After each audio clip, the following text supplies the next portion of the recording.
बच्चों, आप लोगों को मैं एलसीएम और एचसीएफ पढ़ाने चल रहा हूँ और आप लोगों को हमारा यूट्यूब शारदा यूट्यूब चैनल को सब्सक्राइब करते रहिए, जिससे हम डेली आप लोगों से मिलते रहें।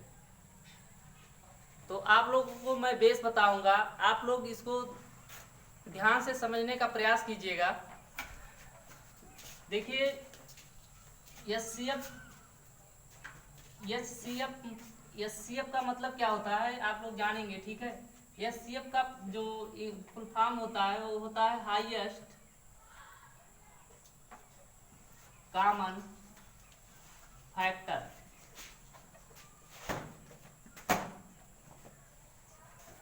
इंग्लिश में इसे कहते हैं हाईएस्ट कॉमन फैक्टर, और इसे हिंदी में कह सकते हैं बड़ी से बड़ी संख्या। बड़ी से बड़ी संख्या।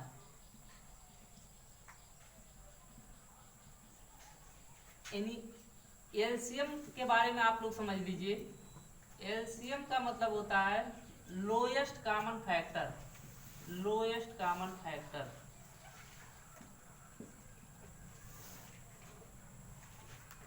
Lowest common multiplication.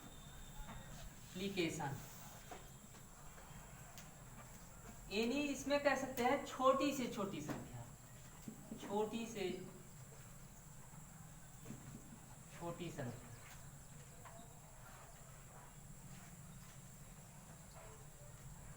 एचसीएफ में आप जैसे मान लीजिए, एचसीएफ कैसे जानेंगे कि हम एचसीएफ कैसे, किसी संख्या का एचसीएफ कैसे निकाला जाता है, ठीक है। तो सबसे पहले हम कोई संख्या लेते हैं, 2-3 संख्या कोई लेते हैं, उसके बाद हम पता करेंगे कि एचसीएफ कैसे निकाला जाता है। जैसे हम संख्या को लिखते हैं 25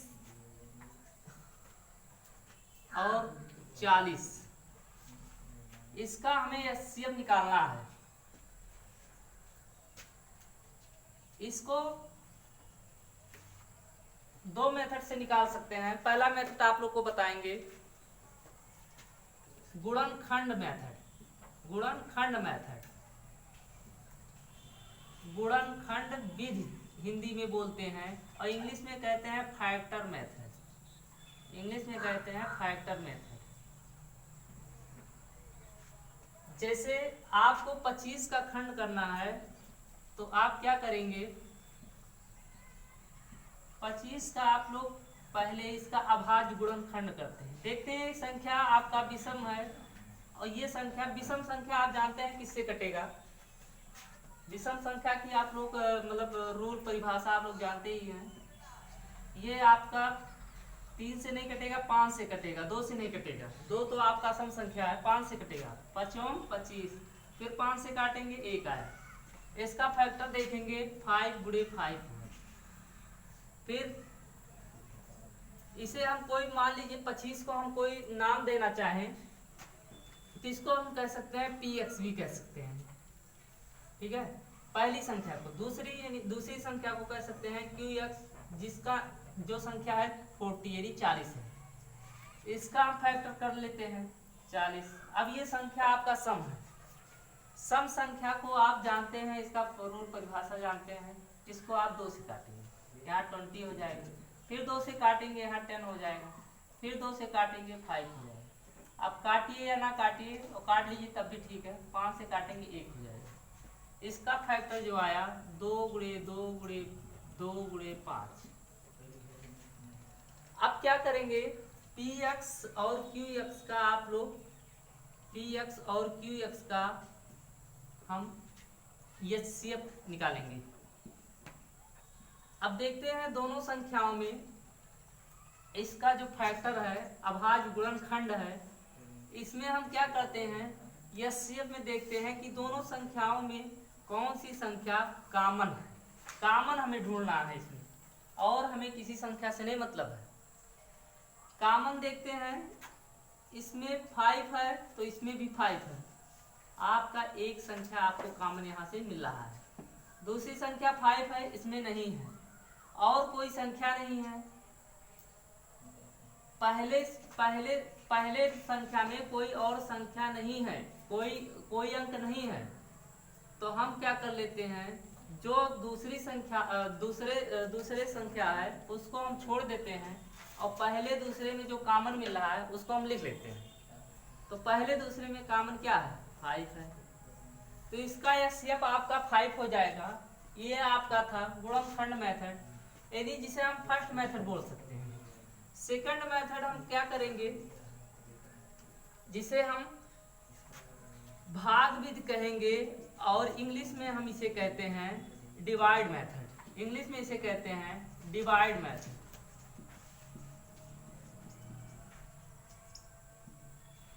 इसको क्या करेंगे, यही संख्या आपको निकालेंगे, देखेंगे कि हमारा सेकंड रूल पहले रूल को फॉलो कर रहा है कि नहीं कर रहा है। तो पहला आपका क्या हो जाएगा, px इक्वल टू 25 और दूसरा हो जाएगा qx इक्वल टू 40।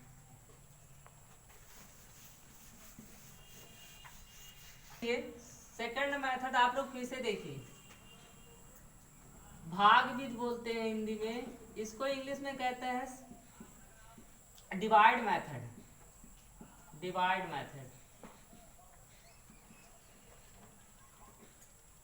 इसे डिवाइड मेथड कहते हैं। वही संख्या आपको दोबारा हम सेकंड विधि से बता रहे हैं। जैसे px इक्वल टू आपका दिया है 25 और qx इक्वल टू आपका दिया है 40। डिवाइड मेथड में क्या होता है, अभी आप लोग को इसके पहले बताए थे गुणनखंड मेथड, जिसे आप लोग समझ चुके होंगे। अब आपको हम बता रहे हैं डिवाइड मेथड। डिवाइड मेथड में क्या होता है कि पहली संख्या को दूसरी संख्या में हमें भाग देना होता है, ठीक है। तो पहली संख्या में दूसरी संख्या से जब हम भाग देंगे, तो अब देखते हैं यहाँ 25 यहाँ 40 है, अब कितनी बार जाएगा हमें ये देखना जरूरी है। कितनी बार जाएगा, एक बार, 2 बार ले जाएंगे ज़्यादा हो जाएगा, तो कितना हो जाएगा 25। अब इससे आप इसको क्या कर लेते हैं, घटा लेते हैं, जाएगा नहीं, यहाँ उधार ले लेंगे 10, यहाँ 5 हो जाएगा, यहाँ 3 में से 2 गए 1 हो जाएगा। अब जो शेष आता है उसको हम भाज्य संख्या बना लेते हैं, ठीक है, उसको हम भाज्य संख्या बना लेते हैं, और जिससे हम भाग दिए रहते हैं वो उसको हम भाजक बना लेते हैं पुनः। फिर यही संख्या से हम भाग देते हैं, इसमें भाज्य संख्या को भाजक में हम भाग देते हैं। कितनी बार जाएगा, एक बार जाएगा, हम यहाँ इस संख्या को लिख लेते हैं, वही काम पुनः करते हैं, घटा लेते हैं, यहाँ 0 यहाँ 1, फिर दोबारा जैसे इसको किए, जब तक ये कटेगा नहीं ऐसे आप आगे प्रोसेस को बढ़ाते रहेंगे। फिर यही संख्या उतार लेंगे, एक बार जाएगा, यहाँ 10 लिखेंगे, फिर यहाँ इसमें से घटाएंगे 5 हो जाएगा, ये कट जाएगा, फिर वही काम दोबारा, यहाँ 10 यहाँ पे उतार लेंगे। अब देखते हैं कितनी बार जाएगा, 2 बार जाएगा। अब ये आपका क्या हो गया, कट गया, यानी जिससे भाग जाएगा लास्ट में अगर कोई संख्या शेष ना बचे और जिससे कटे वही आपका मासा होगा, जिसे आप लोग एचसीएफ बोलेंगे। जिस संख्या से वो कटेगा कोई शेष ना बचे। अब किस संख्या से कटा है, 5 से, तो आप लोग को दूसरा विधि इसमें बताए, फर्स्ट मेथड में बताए थे 5 आया था और सेकंड मेथड में भी बताया तो 5 आया, ठीक है। तो इससे जो आपका आया एचसीएफ जो आया आपका 5 आया, ठीक है। चलिए आगे हम बता रहे हैं नेक्स्ट टाइप के। अब आप लोग एचसीएफ तो सीख गए हैं, छोटा मोटा एचसीएफ तो आप लोग लगा सकते हैं। अब आपको एलसीएम के बारे में हम बताएंगे।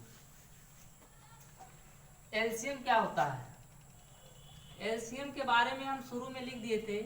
इसका जो इंग्लिश में फुल फॉर्म होता है वो होता है lowest common multiply. Lowest common multiply यानी लोएस्ट मीन्स आपका जानते हैं यदि छोटी से छोटी है, लोएस्ट माने छोटी से छोटी, लोएस्ट माने छोटी से छोटी।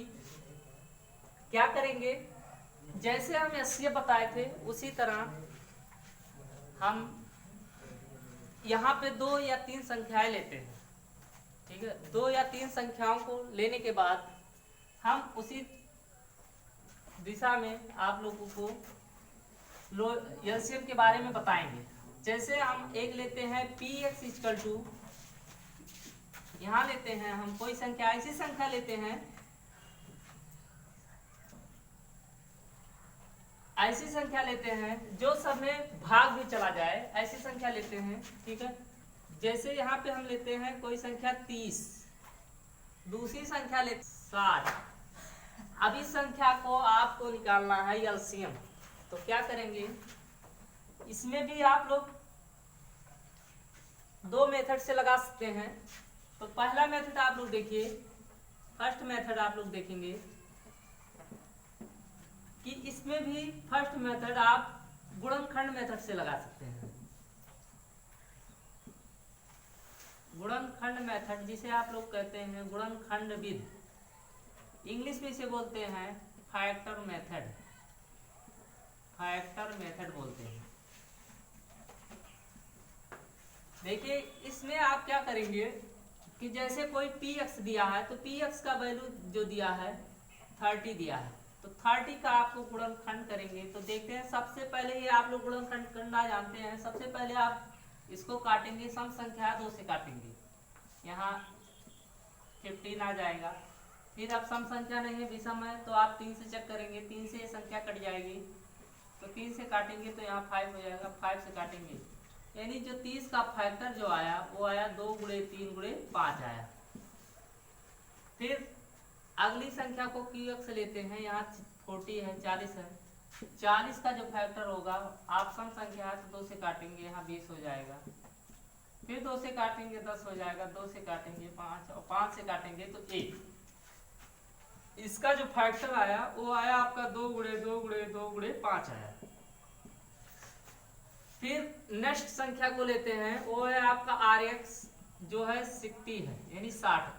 60 का हम क्या करते हैं, अभाज्य गुणनखंड करते हैं। 2 से काटेंगे 30 आएगा, 2 से काटेंगे 15 आएगा, 3 से काटेंगे क्योंकि विषम संख्या है, तो 3 × 5 = 15, 5 से काटेंगे ये। अब क्या करते हैं, यहाँ से 2 गुणे 2 गुणे 3 गुणे 5, इसका रूल थोड़ा सा दूसरी तरह है एचसीएफ से। हम देखेंगे कि px, qx और rx का हमें गुणनखंड मेथड से एलसीएम कैसे निकाला जाएगा, ठीक है। अभाज्य गुणनखंड हम कर लिए हैं। अब देखते हैं तीनों संख्याओं में इसका प्रोसेस क्या है। सबसे पहले देखते हैं पहली संख्या में क्या लिखा है, गुणनखंड 2 गुणे 3 गुणे 5। दूसरी संख्या में क्या लिखा है, 2 गुणे 2 गुणे 2 गुणे 5। तीसरी में लिखा है 2 गुणे 2 गुणे 3 गुणे 5। अब क्या कर लेते हैं, इसका रूल है, अभाज्य गुणनखंड से इसका रूल है कि पहली संख्या को हम पूरी संख्या को लिख लेते हैं, px के गुणनखंड को लिख लेते हैं। इसको हम ऐसे लिखेंगे, px, qx, rx का एलसीएम, इसे लिखेंगे 2 गुणे 3 गुणे 5। अब क्या करते हैं, पहले को तो सब लिख लेते हैं, दूसरे में देखते हैं कि पहले से कौन ऐसी संख्या है कि जो दूसरे में नहीं है, पहले से मिलान करेंगे। तो दूसरे में क्या नहीं है, पहली संख्या से दूसरे में तो 1 2 और नहीं है, यानी 2 बार नहीं है, पहले में 1 के बार है, इसमें 2 बार नहीं है। इस संख्या को भी लिख लेते हैं। 5 इसमें है तो 5 लिखा गया, तो 5 को हम छोड़ देंगे, नहीं लिखेंगे। फिर तीसरे में क्या करते हैं, इससे पहले वाले से मिलान करेंगे। पहले वाले में सब तो लिखा गया था, तीसरे में 2 बार है तो 2 बार लिखा ही गया। फिर 1 बार 3 था, 3 भी लिखा गया, और 5 है तो 5 भी लिखा गया। अब सब सारी संख्याओं को लिख लिया गया है, पहले से मिलान करके तीनों में लिख लिया गया है। अब इसका एलसीएम जब निकालेंगे तो हम मल्टीप्लाई करना जानते ही हैं।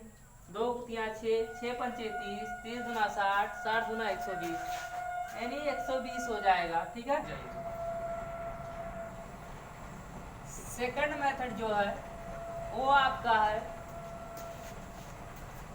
भाग विधि, जिसे आप लोग बोलते हैं डिवाइड मेथड। क्या बोलते हैं, डिवाइड मेथड।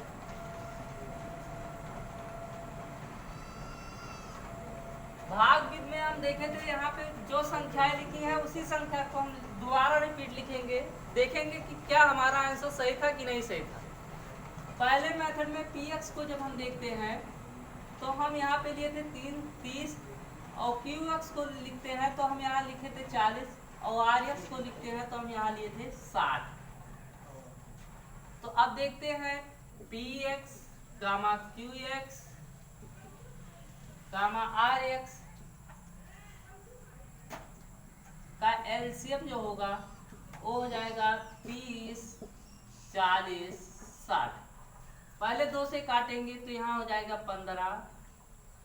सब सम संख्याएं तीनों विषम सम संख्याएं हैं, इसीलिए हम 2 से काटेंगे इसको पहले। यहाँ 20 हो जाएगा, यहाँ पे आपका 30 हो जाएगा। अभी भी 2 से काटेंगे जब तक तब तक कटता रहेगा। यहाँ 15 हो जाएगा, यहाँ 10 हो जाएगा, यहाँ 15 हो जाएगा।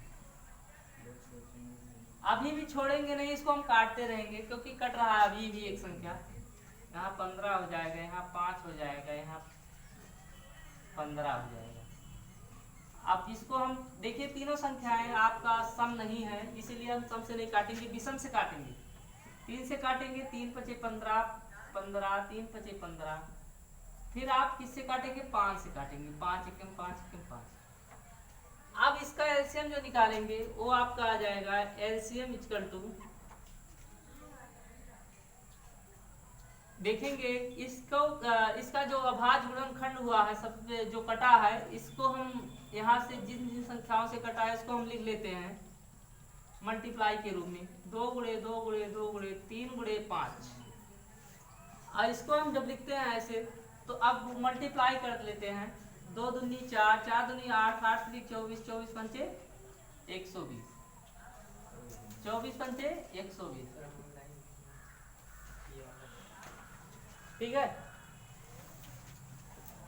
फिर से चेक कर लेते हैं कि मल्टीप्लाई गलत है कि सही है। ठीक है, 2 दूनी 4 दूनी 8, 8 त्रिक 24, 24 पंचे 120। फर्स्ट मेथड से हम देखे थे तो हमारा जो एलसीएम आया था वो आपका 120 आया था, जिसे हम फैक्टर मेथड से लगाए थे, यानी गुणनखंड विधि से लगाए थे। और सेकंड विधि से हम भाग विधि से लगाए हैं, जिसमें भी हमारा वही संख्या है 120 आया। तो हम अपना क्लास यहीं पे बंद कर रहे हैं। आप लोग इस शारदा यूट्यूब चैनल पे हमें बार बार आप लोग इस चैप्टर के बारे में,